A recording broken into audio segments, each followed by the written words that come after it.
जय मसीह की बच्चों, बिगनर क्लास में आपका स्वागत है। आइए बच्चों, हम क्लास शुरू करने से पहले छोटा सा प्रार्थना करेंगे। धन्यवाद परमेश्वर, इस तरह प्रभु तेरा लेसन सीखने के लिए तेरे चरणों में आते हैं। परमेश्वर, सीखने वाला हर विषय प्रभु मुझको भी बोलने के लिए सहायता कर, और सुनने वाले हर बच्चों को परमेश्वर उनका हृदय में रहने के लिए तू कृपा दे। परमेश्वर प्रभु, शुरू से अंत तक परमेश्वर हमको ये क्लास में आगे जाने के लिए आप सहायता करो प्रभु। इस छोटी सी विनती यीशु का नाम से मांगते हैं, आमीन। बच्चों, आपका पाठ का नाम है यीशु का बचपन, जीसस चाइल्डहुड। इस क्लास का पठन भाग है लूका 2 का 22 से 52 वचन तक। बच्चों, आपका याद करने का वचन है लूका 2 का 52। और यीशु बुद्धि और डिलडोल में परमेश्वर और मनुष्य के अनुग्रह में बढ़ता गया।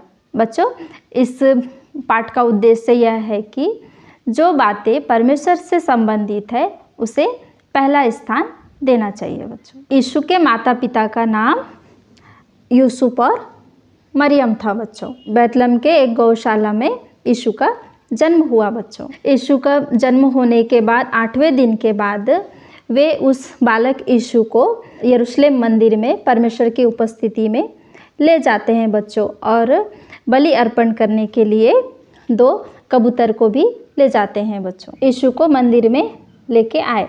वहाँ पे एक समोन नाम का धर्मी और भक्त व्यक्ति था। उसमें परमेश्वर का आत्मा था।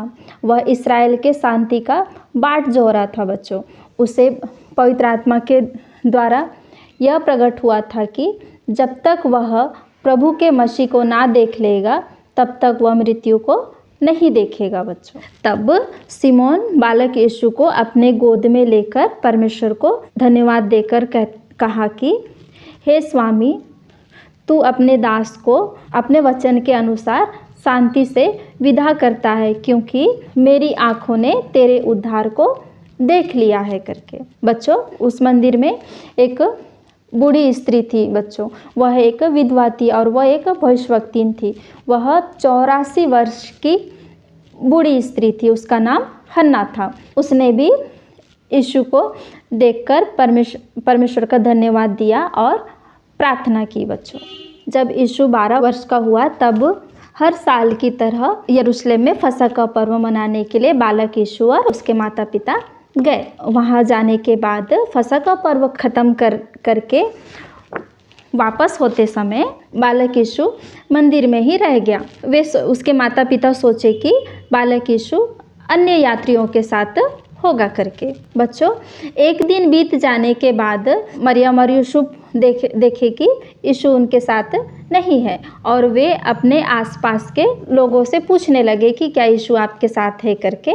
वह उसे ढूंढने लगे। बच्चों, और वह इस तरह ढूंढते ढूंढते पूरे 3 दिन का सफ़र के बाद वे वापस फिर यरूशलेम मंदिर की ओर चले गए। बच्चों, यरूशलेम मंदिर पहुंचने के बाद वे बहुत चकित होकर यह देखने लगे कि बालक यीशु शिक्षकों और उपदेशकों के बीच में बैठकर उनसे प्रश्न पूछ रहा है और उनका प्रश्न का उत्तर भी दे रहा है। बच्चों, यीशु मसीह उपदेशकों और शिक्षकों को प्रश्न पूछते समय इसका प्रश्नों को सुनकर और ये प्रश्नों का उत्तर देते समय इसका उत्तरों को सुनकर वे पूरे लोग बहुत चकित हो जाते थे। बच्चों, तब मरियम मंदिर के अंदर जाती है और यीशु से कहती है कि तूने हमारे साथ ऐसा व्यवहार क्यों किया? हम तुझे इतना परेशान होकर हम तुझे इतना ढूंढ रहे थे।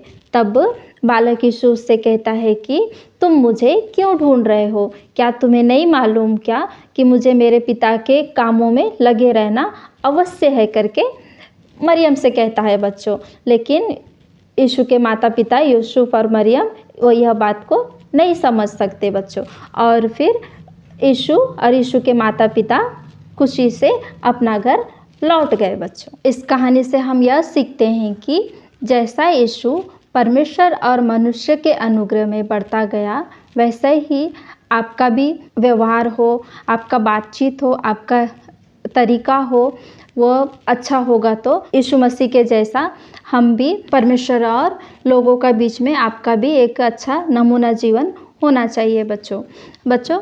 हमने देखा कि मरियम और यूसुफ यीशु को लापरवाही करने के कारण यीशु उनके साथ नहीं था बच्चों।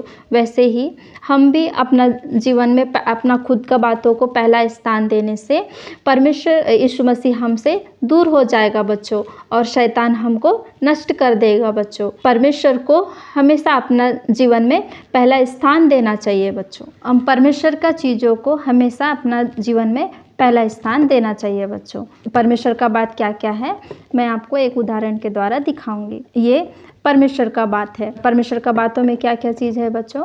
प्रार्थना करना, बाइबल पढ़ना, वचन सीखना, कलीसिया में बच्चों के साथ मिलकर आत्मिक बातें करना, सॉन्ग सीखना, अपना दोस्तों को सुसमाचार बोलना, ये सब परमेश्वर का बात है बच्चों। और ये आपका खुद का बात है बच्चों। आपका हर दिन का जीवन में आप अपना खुद का बात आप करते हैं। आपका खुद का बात क्या क्या है बच्चों?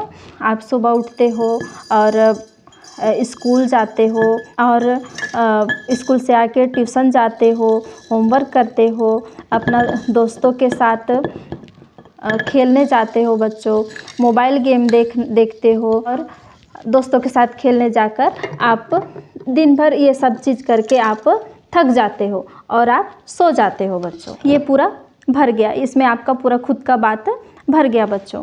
अभी आप परमेश्वर का काम आप करना चाहते हो, प्रार्थना करना, बाइबल पढ़ना, वचन सीखना, ये सारी बातें आप करना चाहते हो, लेकिन इसमें आपका खुद का बात भर गया बच्चों। अभी इसके लिए इसमें जगह है क्या? इसमें समय आपके लिए अभी नहीं है बच्चों। इस तरह ये पूरा भर गया बच्चों। जब आप अपना जीवन में परमेश्वर के चीज़ों को पहला स्थान देते हो, जैसे कि बाइबल पढ़ना,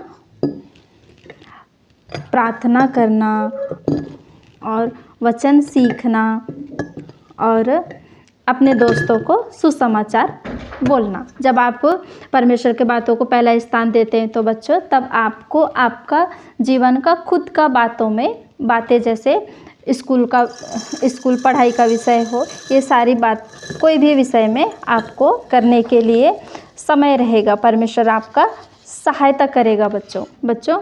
इस तरह आप परमेश्वर का चीज़ों को पहला स्थान दोगे तो परमेश्वर आपका खुद का ज़रूरत का बातों में भी परमेश्वर आपका सहायता करेगा बच्चों। इस पार्ट का एक्टिविटी आपको करना है। एक कलर पेपर लेना है और हार्ट के शेप में उसको कट करके उसमें लिखना है कि हमेशा परमेश्वर की चीज़ों को महत्व दो। आइए बच्चों, इस क्लास को समाप्त करते हुए हम छोटा सा प्रार्थना करेंगे। धन्यवाद परमेश्वर, आपने अब तक हमको सीखने के लिए हर विषय में हमको सहायता करके हमको चलाया प्रभु। तुझे धन्यवाद करते हैं परमेश्वर।